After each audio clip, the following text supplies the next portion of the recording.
Se você ganha até 5 mil reais de maneira formal, você vai ser isento. Você vai pagar uma taxa pequena de 5 até não sei quantos mil reais. Depois nada muda, até coisa de 50 mil reais. E acima de 50 mil reais por mês, ou seja, 600 mil reais por ano, aí sim você começa a ter um aumento na sua taxação, né? A famosa, estamos taxando os ricos. Então todo mundo aqui no Brasil já deveria desconfiar. Bom, governo Lula, que vem numa tendência arrecadatória bizarra, que tem essa sanha arrecadatória bizarra, o governo Lula naturalmente não está vindo aqui, vamos dizer, retirar impostos do meu lombo, né? Eu tenho que entender o que está acontecendo. Esta é a primeira grande movimentação assinada pelo Sidônio nesse governo. Então o Sidônio, que foi o marqueteiro responsável pela conta do Lula durante as eleições, que assume agora uma posição central na comunicação do governo nesse instante. O Sidônio, ele assume as rédeas e avisa, galera, esse aqui é o primeiro, é o primeiro movimento nosso nesse jogo, tá? E é um movimento que pretende duas coisas. Retirar a imagem que esse governo quer ficar taxando as pessoas. Todas as pesquisas de opinião dão conta de que, tirando aquele núcleo de eleitores do Lula que gosta dele, mas que não é exatamente economicamente ativo, tá? Pessoas que vivem de bolsa, pessoas que vivem de aposentadoria e tal. A população economicamente ativa aqui no Brasil, em maior ou menor grau, pegou asco do PT, pegou asco do Lula, e isso impede que o Lula ganhe as próximas eleições, tá? Lula ou seu sucessor. E eles querem atingir este público economicamente ativo, estamos falando de algumas boas milhões de pessoas, tá? Que seriam contempladas aí com um corte de impostos, que faria com que elas sentissem que elas teriam mais dinheiro no fim do mês. Isso é a primeira coisa. Então você acaba com uma imagem de um lado e do outro você gera um efeito positivo junto a esse eleitor, que é o eleitor que eles precisam recuperar para ganhar as eleições, ou para no mínimo ter um bom desempenho nas eleições presidenciais de 2026. Coisa 1. Coisa 2. Na cabeça deles isso também tem um efeito de, vamos dizer, injeção de dinheiro na economia, né? Porque você faria com que essas pessoas consumam mais, as pessoas vão passar a consumir porque elas vão ter um valor a mais à disposição ali, esse dinheiro seria injetado na economia, movimentaria a economia, e eles fariam isso sem, naturalmente, o devido corte de gastos na máquina pública. Então estou aqui falando primeiro das intenções, não estou falando aqui dos problemas e da natureza do problema. E eu preciso colocar as intenções porque é isso, tá, que este governo está pretendendo. O governo está desesperado. Entendam, um governo que toma toda e qualquer decisão com um marqueteiro a tiracolo é um governo que está em crise. Basta ver como estava a Dilma. É um governo que todas as decisões são tomadas com o marqueteiro junto. Falando, não fala isso, não, vai por aqui, não vai por ali. Entenderam? Quem recebe até 5 mil reais tem isenção total. Ou seja, economia anual de 4.356 reais, que na cabeça deles, como essas pessoas não são ricas, tá? Isso vai ser basicamente injetado diretamente na economia. Você entendeu, Riso? Sim. Quanto mais pobre a pessoa, mais ela gasta com consumo e menos ela poupa. Logo, esse dinheiro vai ser injetado diretamente na economia. Quem recebe R$ 5.500, o imposto cai 75%. Economia anual para essa pessoa de R$ 3.367. Quem recebe 6, desconto cai 50%. Economia anual de R$ 2.350. Quem recebe 6,5, alívio de 25%. Economia anual de R$ 1.333,90. E quem recebe acima de R$ 7.000, as alíquotas progressivas de 7,5, 15, 22,5 e 27,5 permanecem conforme é hoje em dia, sem aumento. Ou seja, quem ganha acima de R$ 7.000 não altera. Então eles estão querendo pegar hoje, tá? Dado que, vamos dizer, com a inflação, esses valores salariais hoje eles são cada vez menos, vamos dizer, poderosos, né? Ele tá pegando hoje a nossa classe média baixa, economicamente ativa, ok? A gente tá pegando também profissionais que estão iniciando a carreira, tô pegando jovens, tô pegando profissionais ali que conseguem sustentar com seu trabalho privado sem precisar de auxílio do governo, e essas pessoas hoje, que especialmente os grandes centros urbanos, estão vivendo um arroxo, estão com sua capacidade de consumo muito deprimida, preço de aluguel muito alto, essas pessoas estão, né, puta, eu vou respirar. Então é uma forma de chegar nessas pessoas. A estratégia deles se essas pessoas podem ver, eu vou ter um aumento imediato na minha capacidade de consumo. Você pega ali, vou pegar o cara que ganha até, vamos botar aí, sobe aí, Riso, 5 mil reais, pega 4.356 e divide por 12, né? A gente tá falando aí de pelo menos 300 e poucos reais por mês que esse cara tem, que pode ser uma roupa que ele compra, um dentista que ele consegue ir, entendeu? É um algo mais que ele consegue consumir e melhorar no seu padrão de vida. Às vezes é uma parcela de algo que ele pode pagar. Então o cara vai sentir algum aumento na capacidade de consumo dele, sim, tá? Isso é um fato. Aí a pessoa fala, entendi, mas de onde vai vir a compensação, né? Aí vamos lá. Como será a compensação da medida? O projeto prevê a tributação mínima para altas rendas e para dividendos no exterior. A tributação mínima das altas rendas possibilitará uma ampliação de receita de 25,2 bi. Volto a falar, são aqueles cálculos. Eu fiz um cálculo aqui, prevejo isso. Então eles estão prevendo 25,2 bi, né? Eu queria saber, assim, eles prevêem. Eu vou depois entrar no detalhe, mas de onde eles tiram, né? Eu acho engraçado, eles podiam mostrar como é feito o cálculo. Além de 8,9 bi adicionais da tributação de 10% na remessa de dividendos para o exterior, apenas para domiciliados no exterior. Ou seja, o cara que é domiciliado no exterior, tem algum tipo de negócio dele, isso é mais 10% na remessa dele, né? Como eu sempre digo, eu não posso dar dicas de investimento, porque é proibido. Eu digo apenas que criptomoedas são um caminho muito importante para a gente descentralizar o uso das moedas. Só coloquei aí, desde que não seja a criptomoeda do Oruan, tá bom, Rafael Almeida Riso? Trata-se de uma questão de justiça tributária. Para compensar a perda de receitas que o governo, que o aumento de isenção trará, o governo irá propor um aumento mínimo de até 10% para quem ganha mais de 50 mil por mês, o equivalente a 600 mil por ano, né? Então, na cabeça do governo, a pessoa vai falar, tá taxando os ricos para ajudar a gente. É aí que começa, né? O diabo mora onde, senhor Rafael Almeida Riso? Onde mora o diabo? Os detalhes? O diabo mora sempre no detalhe. Primeira coisa que eu acho engraçado, tá? Qual é a faixa, quanto ganha hoje, qual é o salário hoje, que é o teto do funcionalismo? Por favor, senhor Rafael Almeida Riso. É o salário de ministro do STF, que é 44 mil? Os 50 mil não foram colocados ali aleatoriamente, entendeu? É um patamar logo acima do topo do funcionalismo. Como se avisasse, galera do funcionalismo, seguinte, tá tudo ok.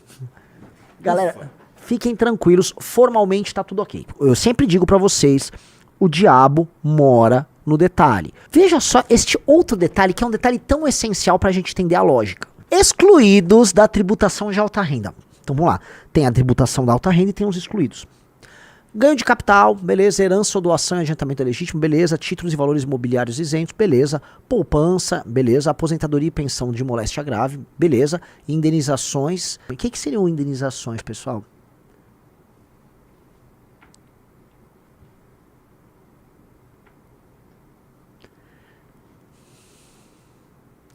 Queria palmas pro Sidônio, pra turma do Haddad, que sabe como jogar o jogo, entendeu? Todos os seus amigos do alto funcionalismo, que são parte de uma população, vamos dizer, parasitária. Grande medida essa população do alto funcionalismo é parasitária. Eles ficam isentos, sacou? Então é o seguinte, uma pessoa ser rica no Brasil, eles chamam de aumentar a taxação de uma pessoa que é rica e produtiva, ela tem uma empresa e tá ganhando dinheiro. Não, isso é justiça tributária, como se ela estivesse explorando alguém. Agora, este cara que recebe ilegalmente indenizações e penduricalhos de toda ordem, veja só que engraçado. Este não existe justiça tributária com ele. Então, este é só um pequeno dos detalhes que a gente vê de falar, entendi a justiça tributária aqui. Entendi. O jogo começa a ficar interessante, mas o jogo não pode parar aí, tá? A segunda coisa que a gente precisa levar em consideração agora é, amigos, quando você não pode ficar pensando assim, ó, com a mente assim, entendi, quem ganha acima de 50 mil, aí você começa a pensar automaticamente no cara que tira 50 mil reais, ou 51 mil reais, ou 60 mil reais no mês, um empresário, uma pessoa que tem, sei lá, 2 postos de gasolina, sabe, aquele comerciante da tua cidade, o cara que tem uma boa loja aí na tua cidade, um cara que tem um restaurante que fatura, tal. Veja, não é esse cara. Veja pra onde eu vou. Em geral, como você pega de 50 pra cima, você tá pegando bilionários, você tá pegando multimilionários, você tá pegando milionários, você tá pegando gente que ganha muito dinheiro. Todas essas pessoas podem dispor de um bom advogado que cuida da proteção do seu patrimônio, para fazer a devida blindagem do seu patrimônio, para você fazer uma boa evasão de divisas, para você não declarar, por exemplo, um lucro de uma empresa e aí você tem a distribuição ali dos dividendos para os sócios, só que aí a empresa contrai alguma dívida no exterior e manda para lá, e lá ele... O ponto é o seguinte, quem de maneira honesta e legal ganha dinheiro no Brasil, está sendo penalizado. E esse cara não é que vai ser penalizado porque ele ganha 50. Não, tô falando aqui de gente que opera, né, lucra grandes valores e que tem que ter, e é bom que tenha esse dinheiro aplicado no Brasil, porque esse dinheiro rende aqui e gera impostos aqui, vira capacidade de investimento. Pois bem, o que vai acontecer? Essas pessoas vão começar a retirar, não 50 mil reais todos os meses, Entendeu? Você vai começar a ter fuga de capital de gente que ganha bem, porque é isso que acontece quando você começa a fazer esse tipo de tributação, entendeu? Quando isso acontece com a fuga de capital, você começa a ter um efeito, vamos dizer, de depressão econômica, entendeu? Você perde capacidade de investimento. Vocês entendem isso, né? Isso costuma ser acompanhado também de fuga de cérebros. Vocês entendem o que eu tô querendo dizer? Essa é uma medida, no fundo, recessiva, mas que soa como, isso aqui é justiça social. Isso aqui é justiça social, mas não é. Isso aqui é uma medida recessiva. Ela não vai ter um impacto, e essas coisas começam a afetar em cascata, Riso. Porque pode ser que não é que eles vão compensar com 27 bilhões arrecadando sobre esses ricos. Pode ser que, na verdade, deixe de arrecadar muito mais dinheiro, porque esses caras vão tirar dinheiro daqui, vocês entenderam? Sim. Entendeu, Riso? Sim. Assim, o Brasil é um país, galera, presta aí muita atenção, o Brasil é um país de renda altamente concentrada. Então esse topo vai ficar com um percentual muito grande do dinheiro. Se esse topo começar a tirar toda a sua grana daqui, o que vai acontecer é que o Brasil vai perder divisas daqui, sacou? E aí você tá perdendo tributação e arrecadação. E aí você não apenas não está compensando, você está aumentando o rombo, entendeu? E aí eu fico curioso para tentar entender qual é o efeito que eles estão propondo. Como é que eles fizeram aquele cálculo? Eles estão contando que o dinheiro não vai ficar parado, que essas pessoas ricas vão se movimentar? Eu queria entender, entendeu? Eu queria entender, olhar assim, é isso que o governo quer? Me parece uma medida desesperada. Os municípios dos estados estão preocupados porque havia uma transferência de valores oriundos da arrecadação de impostos federais, do tipo imposto de renda, para os municípios. Não sei se os estados, mas com certeza os municípios. Vocês sabem disso, né? O governo está falando, gente, não se preocupe muito, porque, assim, esse dinheiro vai ser no fundo injetado na economia, e aí vocês vão, né, arrecadar de outra maneira. Aqui ó, lê. Estados e municípios perderão arrecadação? Não. Estados e municípios não perderão arrecadação com a nova regra de isenção do imposto de renda. Embora haja uma redução na retenção do IR na fonte, isso será compensado pelo aumento do dinheiro em circulação na economia. Com mais pessoas deixando de pagar imposto de renda e ficando com mais dinheiro no bolso, o consumo de bens e serviços aumenta. Há uma meia-verdade nisso. Há uma meia-verdade nisso. Aí explicou o ICMS, o ISS, viu? Vai compensar dali e o prefeito. Uma questão seguinte, e se começar a faltar mais pro prefeito A ou prefeito B? O que eles vão precisar fazer? Eles vão precisar aumentar a taxação, eles vão aumentar alíquotas no município deles. E aí aumentando alíquotas, que é o que sempre acontece, porque as alíquotas sobre tudo aumentam, né? O IPTU aumenta, todas as alíquotas ficam aumentando, Eles vão aumentar. Aí essa pessoa que achou, não, eu tô economizando aqui, ó, porque o papai Lula me tirou a grana, aí o prefeito tá tendo que aumentar, o governador vai ter que aumentar. Se acontecer esse efeito, aí ó, o dinheiro seu deixa de sair de um lado e sai pelo outro. Só que você vai ficar com a seguinte imagem na cabeça: meu prefeito me taxou, meu governador me taxou, mas meu papai Lula, esse não me taxou, esse homem é bom. Homem é bom. E isso sem falar na hipótese de que, com uma eventual fuga de capitais e com a proteção do patrimônio das pessoas com dinheiro, que esse rombo não aumente ainda mais, porque é dinheiro que deixa de ficar em circulação aqui, dinheiro que deixa de ser investimento, dinheiro que deixa de ser poupado, declarado, realizado. Vocês estão entendendo o que eu tô falando, galera? Por favor, Riso, você tá entendendo? Sim. Então, tem muito truque aí, tá? Tem muito truque aí, tá? Naturalmente, tá, o brasileiro desesperado, o brasileiro é imediatista, e o brasileiro trata as coisas de maneira imediatista, pode ser que goste. E qual é o meu termômetro? Eu tenho uma coisa que chama Termômetro Nacional de Popularidade. Chama-se Senador Cleitinho. Senador Cleitinho, não importa se a proposta é de esquerda, de direita, de centro, ele não importa. Ele viu que uma proposta é popular, ele apoia. Então o senador Cleitinho, ele tá apoiando essa medida do governo Lula. Um mês e meio atrás, ele apoiava o PL anti-Oruan da Amanda. Ele também apoia uma proposta do Nicolas, que venha. Ele também vai apoiar uma proposta, sei lá, que venha do Janones. Ele apoia qualquer coisa que for popular, porque ele é um populista, ele não tem uma opinião, ele tem um teste de popularidade. Então ele vai lá, eu achei muito engraçado, ó, ele mandou: urgente, Lula encaminha para o Congresso isenção de imposto de renda para quem ganha até de 5. Isso vai beneficiar 10 milhões de pessoas. Quero ver qual político vai votar contra.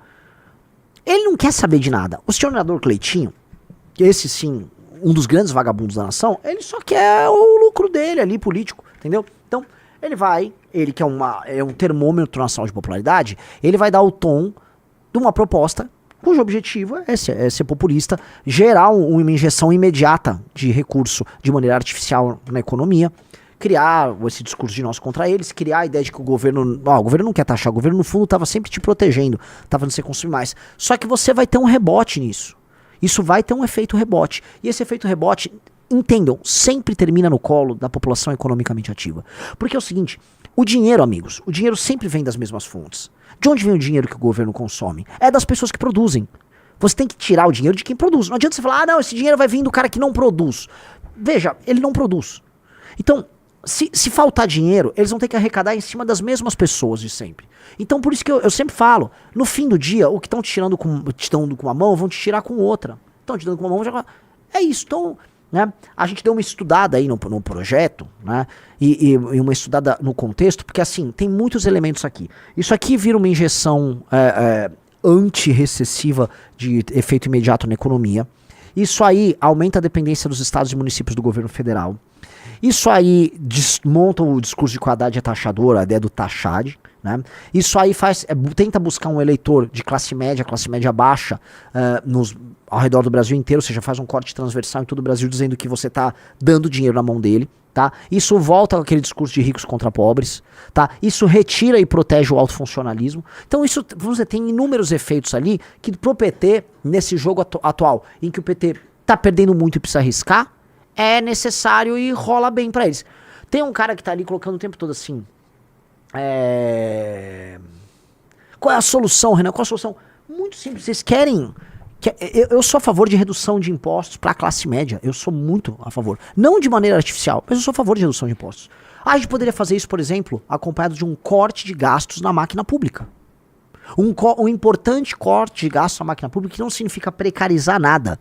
Significa mexer no autofuncionalismo, mexer em aposentadorias, mexer em privilégios, mexer em malversação de gastos, mexer em ineficiência, mexer nas muitas centenas de bilhões de reais que poderiam ser poupados, mas que ninguém mexe, dada a indústria do privilégio que existe no Brasil. Eu tô falando disso. Você mexe nisso, e aí você pode taxar menos a classe média, que trabalha e produz. Isso pode. Só que a compensação não está sendo feita nisso. Eles não estão mexendo uma vírgula do ponto de vista da arrecadação, desculpa, do ponto de vista do gasto, tá? Ou seja, das despesas. Porque eles nunca querem mexer nisso. O próprio arcabouço fiscal foi nessa linha. O objetivo deles é, olha só, rico contra pobre. É isso que eles estão fazendo, galera. Nada além disso. Tá? Então, esse é o jogo que eles estão fazendo. Esse é o verdadeiro jogo. Tá? Então, alguém perguntou qual... Olha, eu acho que assim, está extorsiva a quantidade de impostos que a classe média paga. Tá? Porque não é só imposto de renda. Imposto de renda é alta. Tá, vamos contar o IPTU, vamos botar IPVA, aí vamos botar os impostos sobre consumo do tipo ICMS e ISS, tá? Vamos falar que vai ter essa transição, vai tudo virar IVA, a gente vai ter o IVA, um dos 2, 3 IVAs mais caros do mundo, né? E sempre com tendência de aumento, porque isso não está resolvendo as contas públicas, né? A conta pública está numa tendência de estouro. Estão indo numa tendência de estouro e a gente já está pagando muito caro, é que tem algo de muito errado. E o que está muito errado está, obviamente, na ordem da despesa. A despesa do Estado não para de aumentar. E se ela não para de aumentar e ninguém está tentando controlar, a conta vai chegar para você. É isso. Um bom pimba aqui de R$20, ele falou, certíssimo, Renan, e como a isenção do IR não vem acompanhada de diminuição de gastos, a dívida pública vai aumentar ainda mais e manter juros elevados, afetando negativamente a capacidade de investimento do setor privado. Exatamente. Na verdade, cara, isso vai ter efeito, a meu ver, inflacionário no fim do dia. Então esse dinheiro meio que não vai valer. Fora o efeito que tem sobre os juros, e com o efeito dos juros, e com o efeito da dívida, o governo tem que gastar e tem que emitir dívida. Ou seja, ele só tá tocando o F. O governo tá tocando o FO e torcendo para dar tudo certo no final. Essa é a real. Essa é a real.